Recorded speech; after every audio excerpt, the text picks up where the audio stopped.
목장 연합 예배, 그리고 모든 교우들이 함께 이 자리에 모여서 우리 동성교회가 참 하나님이 기뻐하는, 또 하나님 마음에 합한 모습으로 세워지는 그 열망을 갖고 수요 연합 예배를 우리가 함께 대하고 있습니다.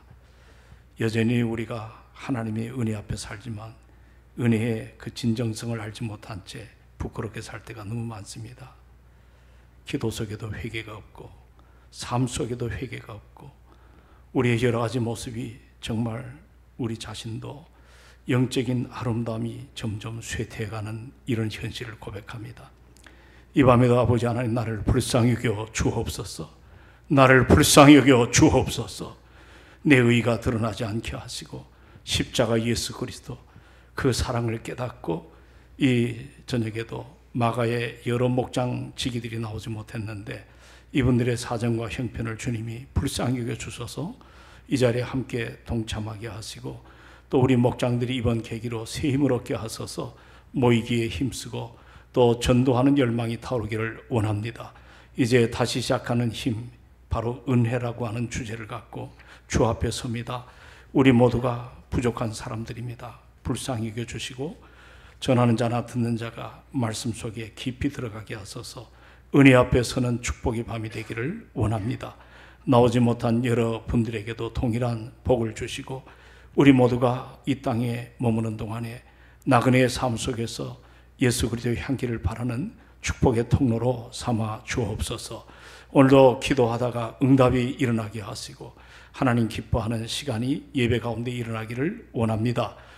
감사합니다. 예수님의 이름으로 기도하옵나이다. 아멘. 네, 고맙습니다. 비가 많이 오는데 이렇게 교회가 오래돼 가지고 비가 많이 셉니다. 교인들이 아마 많이 걱정하고 또 이렇게 참 많이들 와가지고 어디가 좀 비가 새나, 또 청소 안 한 데가 어디 있나, 요즘 관리수 없잖아요. 그래서 우리가 정말 구석구석을 좀 돌아보는 그런 자리에 참 우리가 서야 되지 않겠나, 그런 생각을 깊이 하고 있습니다. 모쪼록 항상 주님의 몸된 교회, 우리가 건물도 교회고 여러분도 교회입니다. 그래서 항상 신령적 아름다운 교회인 여러분들이 은혜 앞에 서시고 또 주님의 몸된 이 아름다운 이 건물 교회도 얼마나 소중한지 모릅니다. 새벽 끝나고 나서 조에서 하수가 막혀가지고 꼭대기에서 비가 물로 이렇게 새가지고 좀 어려움이 있었습니다. 그래도 참 이런 것들을 돌아보고 정리하는, 그리고 곳곳에 여러 가지로 비가 새고 있는데 항상 비가 오면 여러분들이 좀 교회 걱정 좀 많이 하시길 바랍니다. 할렐루야. 아멘도 없어요. 할렐루야. 그런 교회 걱정을 하고 좀 그렇게 해야 그게 사는 맛이고 사랑하는 맛이지. 그게 그리스도의 성도로서 참 귀한 모습이라고 생각합니다. 이제 오늘 우리가 함께 대하는 세 번째 시간은 따라합시다. 손잡아 주시는 은혜. 야베스에 대해서 함께 묵상하려고 합니다. 아마 여러분들이 오늘 함께 대한 이 본문은 우리가 역대상을 살핍니다. 혹시 여러분들 아시는 분 있나요? 역대상이 어느 시기에 기록이 됐는가? 역대상이 역대상은 여러분이 좀 기록을 했으면 좋겠어요. 바벨론 포로 이후에 돌아온 그 유대 공동체 70년 만에 조국으로 돌아왔습니다. 돌아왔는데 그들이 꿈에도 그리던 조국 땅을 밟아보니까 여전히 예루살렘은 폐허가 되고 또 적이 들락날락하고 여러 가지 힘든 여정 가운데 저들의 마음에 상처가 자꾸 일어나기 시작합니다. 그렇게 가진 고생을 다 해가지고 이 땅에 다시 돌아왔는데 우리 자신들을 보니까 너무 서글프기 짝이 없습니다. 그럴 때 역대상하는 바로 뭐냐면, 너희들이 유대인으로서 하나님의 선민으로서 공동체로서 살아갈 때 너희들이 과연 누구인가? 이걸 우리에게 보여줍니다. 너희들이 누군가? 오늘 여러분은 누구시죠? 우리는 하나님의 구속받은 하나님의 자녀들이죠. 아멘이십니까? 그 자기 정체성이 잃어버리면 소망이 없어요. 교회 나오는 어떤 소망도 잃어버리고 신앙생활에 대한 어떤 기쁨과 또 주신 사명을 자꾸 우리가 흐드러지게 살아갈 때가 참 많습니다. 그러니까 역대상을 기록할 때 이 저자는 참으로 우리가 정체성, 나는 누구인가, 이것을 이제 포로 이후에 예루살렘으로 돌아온 사람들의 그 신앙 공동체 회복과 또 그들이 성전 중심으로 그런 다시 한번 세워가기를 갈망하는 그 모습으로 이제 이 역대상이 기록이 되었습니다. 그런데 여러분 1장을 한번 열어보십시오. 거기 주로 뭐가 많이 나옵니까? 역대상.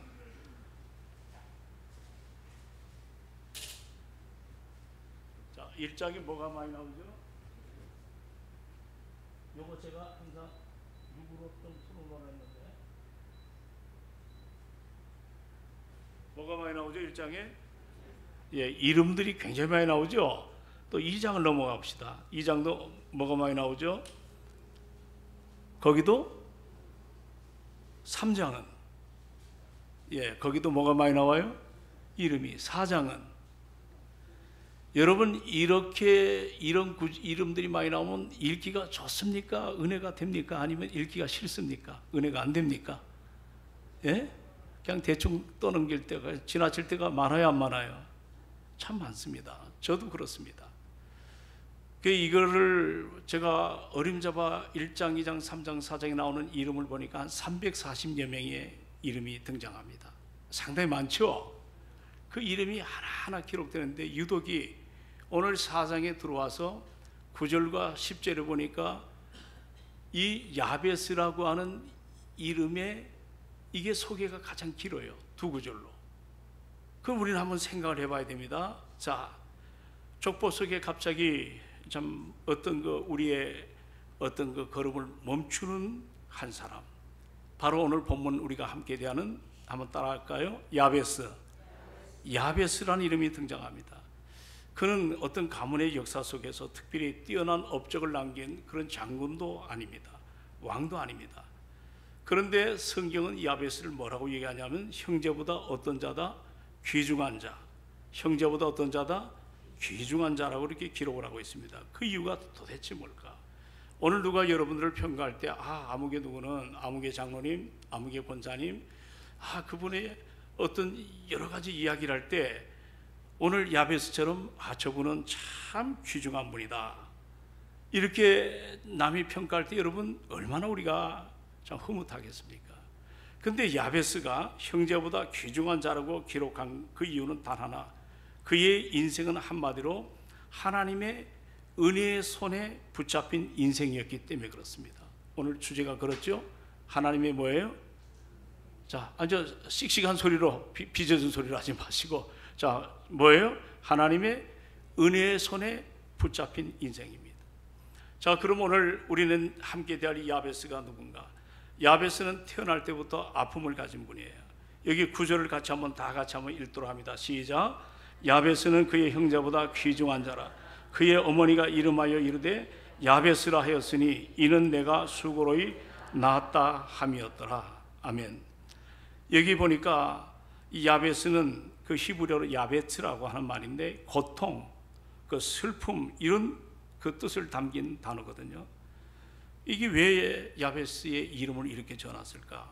아마 그 어머니가 출산 과정에서 엄청난 그 여러 가지 그 고통을 당했거나, 아마 그 야베스가 태어날 그 즈음에 가정에 커다란 불행한 일이 일어나지 않았겠는가. 그래서 사람들은 태어난 야베스의 모든 모습을 보고 그를 볼 때마다 야베스, 이 고통아, 이렇게 이름을 불렀단 말이에요. 여러분 오늘 저의 이름이 뭐죠?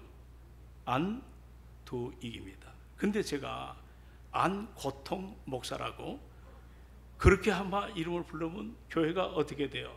은혜가 될까요? 부흥이 될까요? 그냥 같은 값이면 좀 좋은 이름을 줘야 좋지 않겠습니까? 요즘 이름이 지금은 그렇게 개명을 안 하는데 어떤 분은 이름을 성령 받고 목회할 때 뭐 조다윗, 뭐 요나단, 뭐 이런 식으로 이름을 좀 개명해서 부르는 목사가 있는데 저를 안고통 목사다, 그렇게 한번 불려지면 참 이게 저도 힘들고 부르는 사람도 굉장히 힘들 겁니다. 그런데 생각해 보십시오. 도대체 어떤 부모가 자기의 자녀를 이름을 그 하고 많은 이름 가운데 이 고통이라고 그렇게 이름을 지어 줄 수가 있겠는가? 성경에 보면 여러분 아시잖아요. 그 이름이 그 사람의 인생을 대표하는 경우가 상당히 많습니다. 요즘은 여러분들 그 날씨물 볼 때 누가 지금 계속 등장하죠? 야곱이죠. 야곱의 뜻이 뭡니까?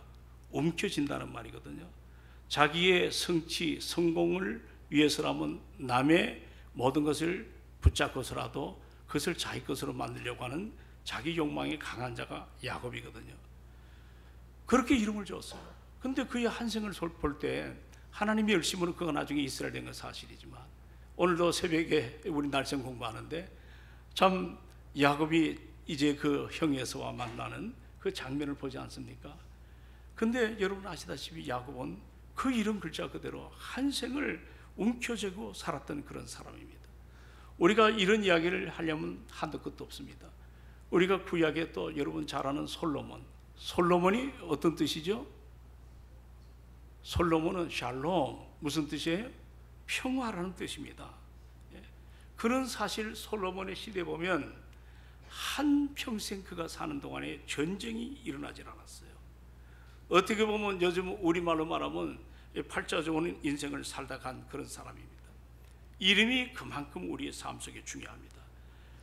그런데 오늘 지금 야베스는 그 이름이 페인, 고통이라는 뜻이거든요. 이런 이름을 지어준다는 것은 뭔가 여기에 깊은 뜻이 있지 않겠는가. 이 고통을 자꾸 느끼게 만드는 별로 좋지 않는 이름으로 보여지지 않습니까? 오늘 여러분에게도 여러분의 삶 속에 이 자리 여러분 얼마나 힘이 들면 요즘 가정법원에 이름을 개명하는 사람들이 많습니다. 자기 이름 때문에 자기가 뜻을 펴지 못하고 그 이름 때문에 함몰되는 사람들이 법원에 가가지고 이 개명 작업하는 이야기를 많이 듣습니다. 여러분은 어떻습니까? 여러분의 이름에 만족함이 있습니까? 여러분의 이름에. 저는 우리 집은 참 복잡합니다. 제 여동생도 명숙이고 저희 집사람도 명숙이고 그 전부 명숙이에요. 또 그 옆에 그 친척들 보면 명숙이라는 이름이 그렇게 많아요. 근데 여러분도 보십시오. 여러분의 이름이 굉장히 흔한 이름들을 많이 지었죠. 예? 근데 한번 여러분이 잘 한번 생각해 보십시오. 여러분의 인생에 있어서 여러분의 이름만큼 정말 뭔가 고통을 당하고 이름이 그런 뜻은 아닌데 삶의 현장에서 어려움이 오니까 개명 작업을 해서라도 좀 이름을 바꾸려고 하는 사람들이 많습니다. 여러분 그만큼 이름의 가치가 얼마나 우리에게 중요한가 모릅니다. 우리 동성애 식구들 가운데 오래전부터 여러분 안에 갈등과 어떤 상처와 어떤 짐이 있는가 하면 우리 자신 스스로 알 것입니다. 얼마 오래전에 한번 이런 얘기도 했죠. 어느 의과대학의 교수님이 이제 학생들에게 질문 하나 했습니다. 이제 여기 한 부부가 있는데 남편은 알코올 중독에 깊이 걸려 있습니다. 살 날이 얼마 남지 않았습니다. 그리고 그의 부인은 심한 폐결핵에 걸려 있습니다. 이 가정의 아이가 4명인데 폐결핵에 걸린 한 아이는 며칠 전에 죽었습니다. 나머지 셋도 폐결핵에 걸려서 별 살 가망이 없습니다. 그런데 이 폐결핵에 걸리는 이 어머니가 임신을 했다. 어떻게 하겠는가? 이 정도면 낙태할 충분한 이유가 되겠는가? 그 현장에서 의과 대학생들에게 의료적인 질문을 물어보는 거죠. 오늘 여러분은 이 문제 앞에 여러분은 어떻게 답을 하길 원합니까? 요즘 우리나라가 낙태가 합법입니까? 지금 불법입니까? 불법이죠, 낙태가.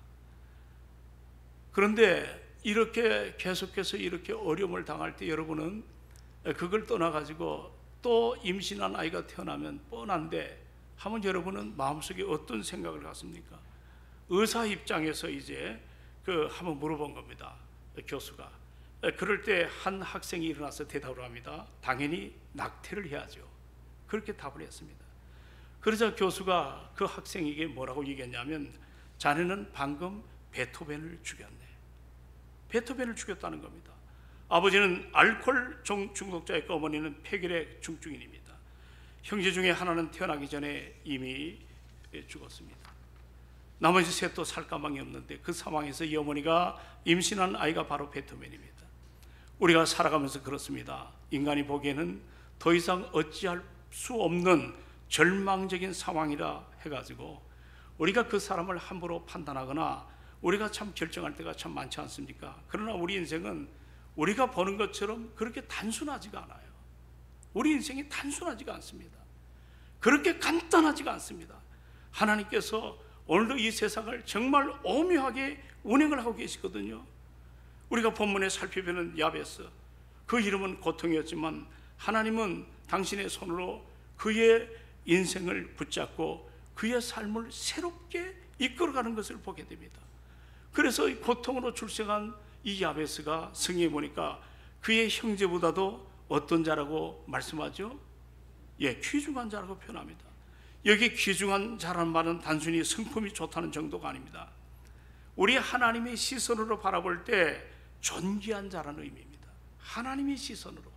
우리는 오늘도 그렇습니다. 사람의 시선에 우리가 늘 놓이기 쉬운데 그것도 중요하지만 하나님의 나를 어떻게 생각하실까? 우리는 하나님의 시선을 볼 때 여기 귀중하다는 것은 바로 존귀하다는 그런 의미거든요. 출발은 고통이었지만 결론은 존귀입니다. 이것이 오늘 성경이 우리에게 말하고자 하는 하나님의 은혜의 손길이라는 거죠. 우리 인생은 어디서 출발했느냐, 이거보다도 살아가면서 누구의 손에 붙잡히느냐, 이게 정말 중요합니다. 누구의 손에 붙잡히느냐. 여러분 여기 주로 여성도가 많은데요, 바둑하면 누가 많이 생각합니까? 이세돌이나 조훈현, 또 유창혁 씨, 또 요즘 젊은 기사들이 구단까지 딴 사람들이 많습니다. 그런데 한번 생각해 보십시오. 이 바둑을 둘 때, 자, 혼자 있으면 그냥 돌이에요. 흰돌, 흑돌. 그러나 프로 기사들의 손에 들어가면 이것이 한 판 두는데 수십억짜리의 대국의 핵심이 되는 거예요. 우리의 인생도 마찬가지입니다.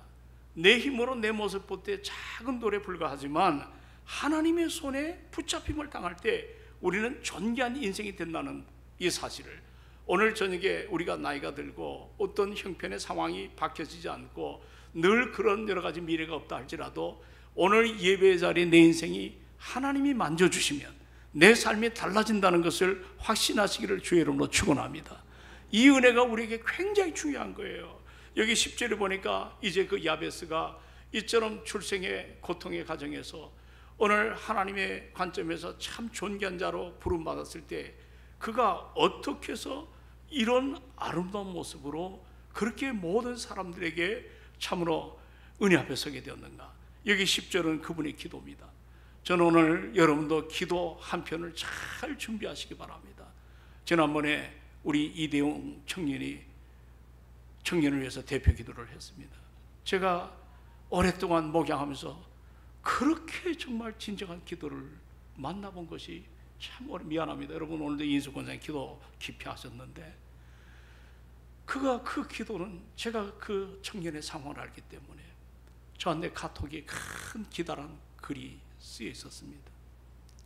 희귀병이 걸려가지고 전에도 젊을 때 그랬는데 지금 또 간에 어떤 이식이 일어나지 않으면 이제 살 수가 없다고 하는 그런 희귀병이, 그 퍼센테이지가 굉장히 힘들 정도로 건강을 찾는 것이 어려운데 그런 과정 속에서 하나님이 그를 만져주셨거든요. 그를 고쳐주셨거든요. 그리고 그 은혜 앞에 참 이번에도 가기 어려운 일본 선교에 함께 가서 얼마나 참 섬세한지 아름다운지, 저는 그 친구를 볼 때마다 성령의 기름 부음을 받고 저 친구가 정말 과거에 고등학교 때 그렇게 소망했던 하나님의 종으로 좀 성장했으면 참 좋겠다, 이런 생각을 가지면서 그날 기도에 제가 큰 은혜를 받게 되었습니다. 여러분 오늘 이 자리에 기도의 자리입니다. 아멘. 여러분의 기도 한마디가 내 인생을 바꿉니다. 확신하시기 바랍니다. 오늘 이 본문을 같이 한번 읽어보죠. 10절을 다 같이 또박또박 읽어봅시다. 10절 시작. 야베스가 이스라엘 하나님께 아뢰어 이르되 주께서 내게 복을 주시려거든 나의 지역을 넓히시고 주의 손으로 나를 도우사 나로 환난을 벗어나 내게 근심이 없게 하옵소서 하였더니 하나님이 그가 구하는 것을 어떻게 했다? 허락이요. 할렐루야. 이 야베스의 기도를 하나님이 기뻐 받으시고 응답 주셨다는 사실을 본문이 우리에게 이야기합니다. 이거는 이 저녁에 기도하러 나온 여러분에게 매우 중요한 하나의 이 메시지가 됩니다. 오늘 우리 역시 야베스처럼 하나님의 손에 붙잡히게 되면 우리 역시 존귀한 인생이 될 줄로 믿습니다. 자, 그러면 네 가지 내용으로 요약이 되는데, 첫째는 뭡니까? 야베스가 어떤 기도를 했죠? 자, 성경을 한번 다 보십시오. 여러분이 한번 답을 해보십시오. 주님께서 내게 뭐를 주시면? 복을 주시려면. 제가 이 단어가 좀 궁금했습니다. 복을 주시면 이렇게 표현을 하면 좋은데 뭐라 그랬죠? 주시려면이 이게 뉘앙스가 좀 많아요. 근데 여러분, 이 복이라는 단어는 우리가 생각할 때 단순히 어떤 물질적인 축복 이것을 의미하는 게 아니거든요. 이 말은 샤하라는 무릎을 꿇다, 그리고 머리를 숙이다, 이런 하나의 예배자의 뜻에서 나온 단어인데, 이 말은 쉽게 말하면 하나님 앞에서 겸손히 나아갈 때 주어지는 하나님과의 관계 속에서, 자, 누구와의 관계 속에서? 하나님과의 관계 속에서 오는 모든 은혜를 말해요. 복을 주시려거든.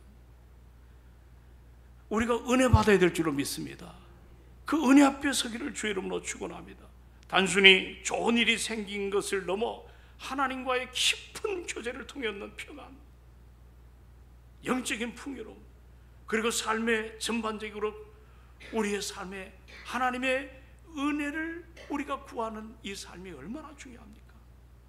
오늘 하루 여러분 일과 속에서 그 은혜 앞에, 그 은혜 속에 들어가서 그 은혜를 누리며 그 은혜를 찬양하다가 오늘 저녁에 이 청한 시간에 예배자로 정말 바쁘고 힘들지만 이 자리에 빗길을 헤치고 나온 은혜 속에 이 자리에 여러분이 섰다면, 여러분 오늘 이 야베스의 기도처럼 하나님 내게 복을 주시려면 여기에 합당한 삶이라고 저는 믿습니다. 오늘 야베스는 정말 그의 인생이 가장 어려울 때, 힘들 때 하나님 앞에 나와 이 기도를 드린 겁니다. 여러분, 이런 말이 있더라고요. 넘어져도 뒤로 넘어지지 말고 앞으로 넘어져라. 자, 넘어져도 뒤로 넘어지지 말고 어떻게 넘어져요? 앞으로 넘어져라.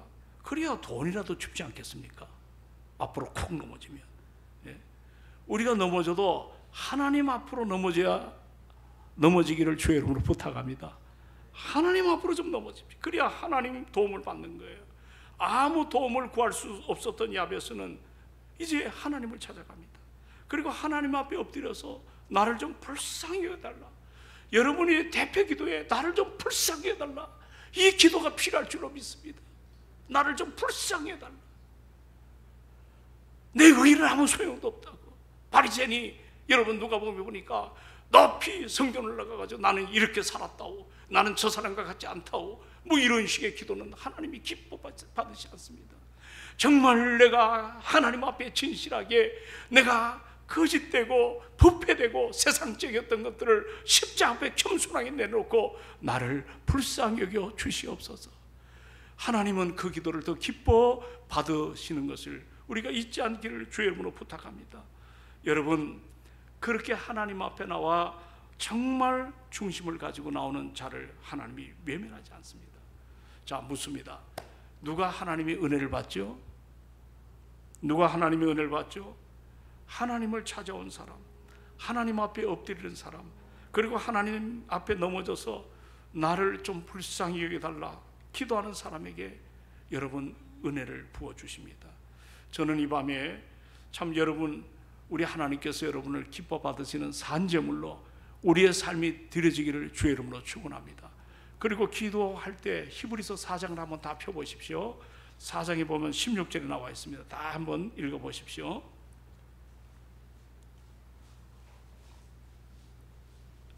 여기 보시면 4장 16절에 다 같이 읽습니다. 시작. 그러므로 우리는 긍휼하심을 받고 때를 따라 돕는 은혜를 얻기 위하여 은혜의 보좌 앞에 담대히 나갈 것이라. 아멘. 오늘 우리가 주 앞에 나오는 것은 예수 그리스도 그 십자가의 공로를 힘입으로 말미암아 우리가 하나님 앞에 나갈 때 당당하게 은혜의 보좌 앞에 나가는 바로 이 자세가 우리에게 필요할 줄로 믿습니다. 그의 이 기도 속에 십자가가 필요한 거예요. 십자가. 그 그리스도의 보혈이 나를 적시어주지 아니하면 내가 새로워질 수 없음을 고백합니다. 그리고 그 십자가 적셔진 내 영혼은 내가 정말 하나님이 나를 은혜로 붙들어 주시기 때문에 우리는 당당하게 보좌 앞에 나가서 우리가 당당하게 담대하게 나가는 이런 축복의 삶이 우리 안에 일어나는, 이것을 우리가 감당을 할 수가 있어야 될 줄로 믿습니다. 그리고 또 하나, 오늘 이 야베스의 기도는 여러분이 한번 찾아보세요. 두 번째는 어떤 기도입니까? 나의 옛날에 그 기억한 거는 지경, 지금은 뭐라 나왔나요? 지어, 에어리어라고도 그렇게 표현이 됐더라고요. 야베스는 자기의 손을 잡아주시는 하나님을 붙잡고 자기가 원하는 것을 뭐라고 구했냐면, 하나님 나의 지역을 넓혀 주옵소서. 우리 한번 따라합니다. 하나님 나의 지역을 넓혀 주시옵소서. 야베스는 지금 나의 지역을 넓혀 달라고 기도합니다. 이거는 우리가 잘못 해석하면, 내가 지금 부동산을 좀 땅을 20평에서 28평으로 32평으로 45평으로 그렇게 어떤 여러 가지 평수를 넓혀 달라, 그런 의미가 아닙니다. 내가 사업을 하고 있는데 2호점, 3호점을 계속해서 지경을 확장해 달라, 그런 표현도 아닙니다. 여기 지역이란 말은 현재 나의 영향력을 미치는 모든 영역을 말합니다. 우리가 그렇지 않습니까? 살아가면서 내가 크든 작든 여러분 삶 속에는 뭐가 있어요? 영향력이 있습니다. 손과 그 빛의 아름다움이 있지 않습니까? 지난 주일날 말씀드렸지만 요즘 텔레비나 이런 데 보면 우리 기승전 기독교로 해가지고 얼마나 기독교를 난도질합니까? 우리가 한마디로 말하면 빛과 소금의 역할을 상실했습니다. 그러므로 이렇게 참 세상이 믿는 사람들을 우습게 여기고 가치를 안 여기는 이런 상황 가운데 우리도 세속에 흐느적거려서 세상과 똑같이 경쟁 속에서 우리가 살아갈 때가 얼마나 많은지 모릅니다. 그러다 보니까 정말 주님이 그때로 원하셨던 맛을 잃어버립니다. 그리고 빛을 상실해 갑니다. 영향력이 없는 삶, 이 지역을 넓혀 달라. 나의 삶 속에 주의 은혜와 능력을 통해 정말 주변에 영향력을 행사할 수 있는 내 삶이 일어나기를 원합니다. 내가 속한 가정, 여러분 내가 다니는 동성교회, 내가 살고 있는 이 땅, 이것이 나의 하나의 영향력의 바운다리 아니겠습니까? 이와 같이 이 지역의 모든 사람과 함께 복을 나누는 것이 얼마나 중요합니까? 여러분 한 사람이 아름다워질 때 우리 가정이 새로워집니다. 그렇지 않습니까? 여러분 한 사람이 성령 충만할 때 우리 교회가 뜨거워집니다. 아멘이십니까? 여러분 한 사람의 변화가 우리의 주변을 정말 뭔가 윤기나게 활동력적인 아름다운 삶을 우리가 살아갈 수가 있습니다. 여러분 지역을 넓혀달라는 말, 옛날 6.25 전쟁 때 우리가 북한이 계속 밀고 내려와 가지고 점점 남쪽으로 도망을 가게 됩니다. 그럴 때 한 젊은 사업가 한 사람이 은행에 들어갔습니다. 그리고 자기가 빚을 졌는데 그 은행에다가 빚을 갚겠다 나오니까 은행 직원이 다 도망할 재료를 다 해가지고 도망가는데, 거기서 빚을 갚겠다니까 은행 직원이 희한하게 보는 겁니다.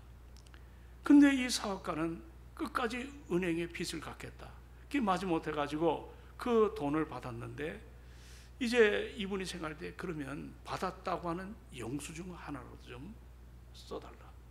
그리고 이제 내려가 가지고 부산까지 내려갔습니다. 그리고 이제 전쟁이 맞았습니다. 그리고 이 청년이 제주도에서 말하자면 수산업 그 사업을 하는데 이 장사가 잘 됐습니다. 그래서 뭔가 해보니까 그 당시 사업가의 눈에 보이는 게 뭐냐면, 원양어선을 한 척 사면 이 원양어선을 통해서 뭔가 좀 많은 소망이 있지 않겠나, 근데 이 사람에게 돈이 없습니다. 그러다가 고민하다 혹시 내가 전에 거래하던 그 은행에 가서 뭔가 좀 이렇게 대출을 할 수 있지 않겠나. 그게 찾아갔더니 어림없는 일이죠. 그 당시에 누가 대출을 일으킵니까? 전쟁에 아수라장팡이 됐는데. 그럴 때 이제 자기가 궁금해가지고 물어봤어요. 그 은행에 혹시 내가 전에 이러저러해서 서울에 있는 어떤 지점에 가서 내가 빚진 것을 갚은 그 하나의 그 확인서를, 그거를 보여줬습니다. 그러니까 은행 직원이 깜짝 놀라면서, 아니 바로 그분이 당신입니까? 우리 은행계에 있어서는 당신 같은 사람은 정말 엄청난 사람이다. 그리고 이 사업가를 은행장실에 데리고 들어갔습니다. 그 얘기하더니 그 당시 돈으로 2억이라는 돈을 차용을 해준 거예요. 그걸로 이제 온양 사업을 해가지고 부자가 돼서 우리나라의 최초의 한국 유리, 그 한국 유리죠. 최태섭 장로님이죠.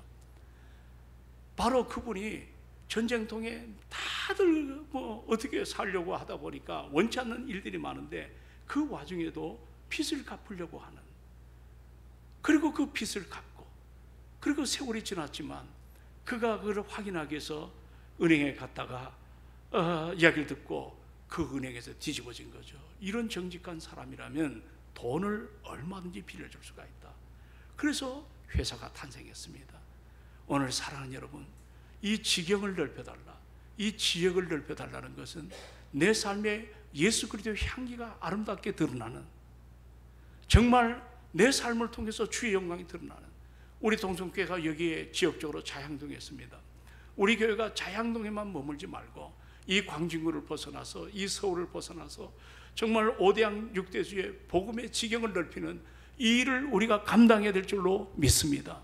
여러분, 예수님이 승천하기 전에 120문도에게 소망의 메시지를 하나 줬습니다. 자, 성령이 너에게 임하시거든 너희는 성령의 권능을 받고 예루살렘과 유다와 사마리아와 땅끝까지 이르러 내 증인이 되라고 말씀합니다. 그 말은 쉽게 표현하면 영향력을 갖고 살아가라는 겁니다.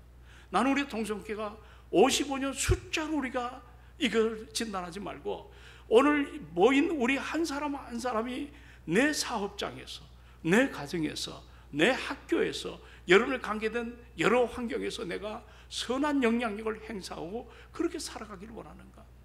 오늘 이 지역이라는 단어를 찾아보니까 그런 의미로 이 말씀이 쓰여져 있는 것들을 보게 됩니다. 그리고 또 하나, 사랑하는 여러분, 여기에 야베스가 한 번 더 기도한 게 뭐냐면, 따라합시다. 주의 손으로 나를 도우사. 자, 자기가 노력해서 얻는 것도 훌륭합니다. 정말 귀합니다. 그러나 오늘 야베스는 겸손하게 주의 손으로 나를 도우사.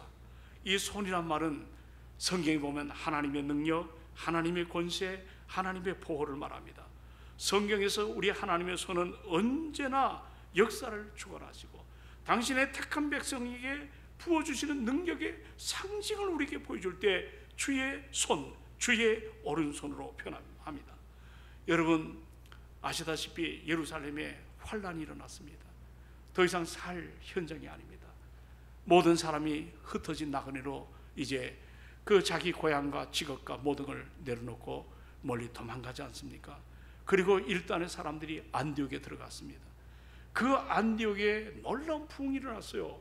그럴 때 사도행전 11장 한번 다 펴보십시오. 21절에 거기 어떤 단어가 나옵니까? 자, 얼른 한번 펴보십시오. 사도행전 11장 21절에 이 안디옥 교회는 바나바가 있었고 바울이 동사 목회했고 정말 여러 특색 있는 사람들이 함께 모였던 피난민 교회거든요. 근데 21절에 11장입니다. 이 안디옥 교회가 어려운 가운데도 거기 우리가 놓지 말아야 될 안디옥 교회 부흥의 핵심이 하나 담겨 있습니다. 자, 21절 다 같이 시작. 주의 손이 그들과 함께 하심에 수많은 사람들이 믿고 주께 돌아오더라. 아멘. 거기 뭐가 등장하죠? 주의 손. 주의 손. 여러분, 박윤선 박사의 주석에 보면 주의 손, 또 칼빈도 이렇게 나왔습니다. 이거는 성령의 능력으로 표현되고 있습니다. 주의 손은. 우리가 신앙생활할 때 그렇습니다. 성경의 능력이 아닌 것은 우리가 감당할 수가 없습니다. 주의 손이 나를 도와주사, 이 아름다움, 주님이 그 손이 나와 함께한다. 이거는 인간 이상의 어떤 능력이 나타나지 않겠습니까? 내가 아무리 잘 준비하고 여러 가지로 내가 계획을 많이 세운다 할지라도 하나님의 손이 나를 붙잡지 아니하시면 우리는 감당할 수 없는 일들이 얼마나 많은지 모릅니다. 지금 야베스는 하나님의 도우심을 간구합니다. 내 자신의 힘으로 도무지 감당할 수가 없다는 것을 고백합니다. 여러분과 저도 이 밤에 마찬가지입니다. 여러분, 어떤 일을 할 때 내 의지로 하려고 합니까? 내 경험으로 하려고 합니까? 아니면 여러 가지로 여러분들이 그동안의 기술을 갖고 하려고 합니까?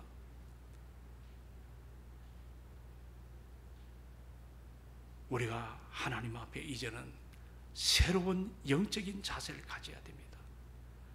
내가 얼마든지 할 수 있지만 그럼에도 불구하고 기도의 줄을 놓치지 않기를 주의 이름으로 축원합니다. 엎드려서 주의 손이 내 인생을 붙들어 달라고. 여러분들 오늘도 아침에 봤잖아요. 야곱이가 그 형에게 물어보잖아. 그럴 때 그가 한마디가 뭡니까? 언약, 약속을 붙잡고 나오지 않았습니까? 오늘 신앙인들은 그렇습니다. 하나님의 약속을 붙잡고 살아가야 됩니다. 그 약속을 잃어버리면 내 경험, 내 생각, 내가 했던 그 일을 그대로 답습하니까 될 것도 어떨 때는 안 되고, 또 그거 돼봤자 하나님 앞에 교만해지니까 그거 거둬갈 때가 많고. 그래서 오늘 주신 말씀처럼 하나님의 도우심, 주의 손의 도우심, 이게 여러분의 삶 속에 늘 충만하기를 주의 이름으로 축원을 드립니다. 그리고 마지막 한 가지, 여기 보면 이 야베스가 어떤 기도를 합니까? 따라합시다. 나로 환난을 벗어나 뭐가 없게 해달라? 근심이 없게 해달라. 야베스는 지금 고통과 근심으로부터 벗어나게 해달라고 기도합니다. 그는 자신의 이름처럼 정말 자기가 자기를 봐도 속이 상해요. 왜 이렇게 부모가 나에게 고통이라는 이름을 들려줬을까? 자기 한계죠. 그러나 오늘 그는 이것 때문에 그 카테고리 안에 가두어지지 않았습니다. 그는 낙심하지 않았습니다. 여러분, 찬양 함께 불렀던 것처럼 내 마음이 어려움이 오고 내 마음이 시험이 와도 거기에 무너지지 않습니다. 왜냐하면 오늘 이 야베스는 고통으로도 벗어나기를 소망하는 그 믿음을 갖고 있었기 때문입니다. 여러분들, 고통이 진정한 이 기도는 다른 게 아닙니다. 고통을 벗어나는 것도 큰 축복입니다. 그러나 바울처럼 고통 속에 있다 할지라도 우리 주님이 주시는 평안, 그 평안을 잃어버리지 않게 하여 주시옵소서. 우리가 일하다 보면 힘들 때가 있어요. 뭔가 내가 노력했는데 잘 안 되는 거야. 이거 내가 교회 나와야 되나? 내가 수예배를 드려야 되나? 내가 신앙생활을 감당해야 되나? 그냥 힘이 드니까 그냥 약해지는 거예요. 그러나 바울은 보십시오. 빌립보에 보니까 감옥에 갇혔습니다. 사방에 우겨싸임을, 고린도서에는 우겨싸임을 당했다 그랬습니다. 그러나 바울 마음 안에는 평안이 있었습니다. 내가 어떤 환경 앞에서도 모든 것들을 자족하기를 배웠다 그랬습니다. 풍부에 처할 줄도 압니다. 나는 빈궁에 처할 줄도 압니다. 그러나 내게 능력 주시는 자 안에서 내가 모든 것을 할 수가 있습니다. 어려울 때도 감사할 수가 있었습니다. 힘들 때도 아멘이 넘칩니다. 우리는 저부터 그렇습니다. 부족하기 짝이 없죠. 어려움을 만나고 누가 힘든 얘기하게 되면 그것 때문에 속이 상해가지고 며칠을 잠을 못 잡니다. 이게 내 한계입니다. 그러나 저는 거기서 멈추지 않습니다. 다시 한번 하나님의 은혜를 구합니다.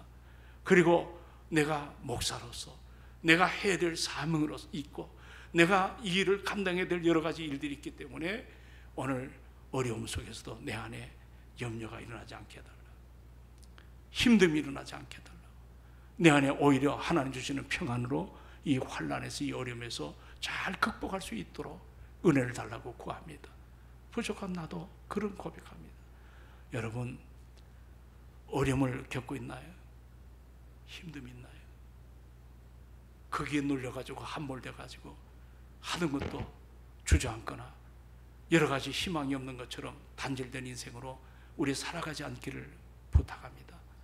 오늘 야베스는 나로 환난을 벗어나 근심이 없게 해달라는 말은 지금 문제를 해결하라는 그런 의미도 있어요, 분명히.